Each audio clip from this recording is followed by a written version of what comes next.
সাকিব তামিম দুজনের দুটি পথ আজ একই দিকে। সাকিব আল হাসান চেয়েছিলেন এবারে চ্যাম্পিয়ন ট্রফি খেলে বিদায় বলবেন আন্তর্জাতিক ওয়ানডেতে, হয়তো আন্তর্জাতিক ক্রিকেটে, তবে সেই ইচ্ছাটা তিনি উজ্জ্বল রেখে দিয়েছিলেন। যাই হোক, সাকিবের চাওয়া পূরণ হচ্ছে না, তেমন পূরণ হয়নি তার ঘরের মাঠে খেলে টেস্ট থেকে অবসর নেওয়ার ইচ্ছা। বাংলাদেশ ক্রিকেট বোর্ড বিসিবি চেয়েছিলেন চ্যাম্পিয়ন ট্রফিটা খেলুক তামিম ইকবাল, সেটাও হচ্ছে না। চ্যাম্পিয়ন ট্রফির দল ঘোষণা আগে নির্বাচকেরা আলোচনায় বসেছিল তামিমের সঙ্গে, কিন্তু তামিম না করে দেয়। এরপর তো আন্তর্জাতিক ক্রিকেট থেকে অবসরের ঘোষণা দিয়ে দেন তামিম। এবারে চ্যাম্পিয়ন ট্রফিতে সাকিব তামিম দুজনের কাছে তাই দুই রকম ভাব ধরা দিয়েছে।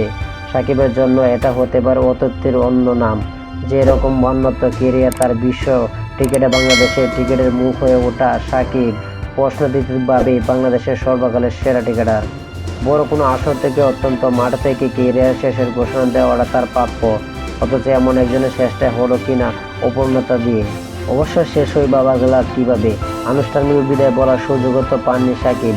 7 মাসের রাজনৈতিক পরিচয় বাংলাদেশ ক্রিকেটের এমন ভ্রান্ত করে দিয়েছে এক সময়ের বিশ্বসেরা অলরাউন্ডারকে। সব মিলে এবারে চ্যাম্পিয়ন ট্রফিটা সাকিবের জন্য হয়ে থাকতে না ছুঁতে পারা এক মাইল ফলক। তামিমের জন্য তাইলে কি আত্মত্যাগ, 1 বছরের বেশি সময় আন্তর্জাতিক ওয়ানডে থেকে দূরে থাকা, কারণ নামটা যখন আগের খেলোয়াড় তালিকায় লিখে নিয়ে নির্বাচকেরা দল সাজানো প্রস্তুতি নেন, তখন তো এটা বলা যায় তামিম চাইলেও চ্যাম্পিয়ন ট্রফির ময়দান থেকে লাল সবুজ জার্সি গায়ে বিদায় বলতে পারতেন আন্তর্জাতিক ক্রিকেটকে। তা না করে সরে দাঁড়ালেন নতুনদের জন্য পথ খুলে দিয়ে। তার 15 বছর কেরিয়ার বিদায়ী সংবাদ হলো বিপিএল ফাইনালে। এ নিয়ে পরপর 2টি আইসিসি ইভেন্টের আগে বাংলাদেশ ক্রিকেট তামিম সাকিব সমালোচনা মুখর থাকলো। এটা তো একই চ্যাম্পিয়ন ট্রফিতে। তার আগে প্রথম বিতর্কিত হয়েছিল ভারতের অনুষ্ঠিত 2023 সালে ওয়ানডে বিশ্বকাপের আগে। বিশ্বকাপের দল নির্বাচকেরা নিয়ে তামিম সাকিব বিরোধ তখন তুঙ্গে। তামিমকে যে দলে চান না, সেই মনোভাব অধিনায়ক সাকিব প্রকাশ করে দিলেন এক সাক্ষাৎকারে। শেষ পর্যন্ত তামিমকে ছাড়া হলো বিশ্বকাপের দল।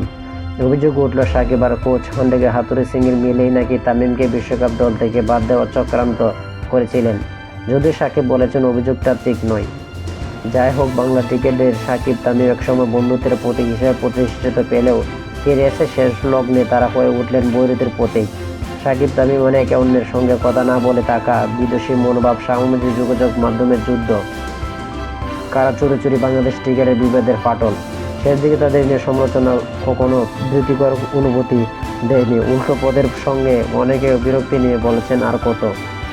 তো টি স্পোর্ট গ্যালারি চ্যানেলে যারা সাবস্ক্রাইব করুন, টি স্পোর্ট গ্যালারি চ্যানেলে সবাই সাবস্ক্রাইব করুন। ভিডিওটা ভালো লাগলে লাইক এন্ড শেয়ার কমেন্ট করবেন। ধন্যবাদ সকলকে।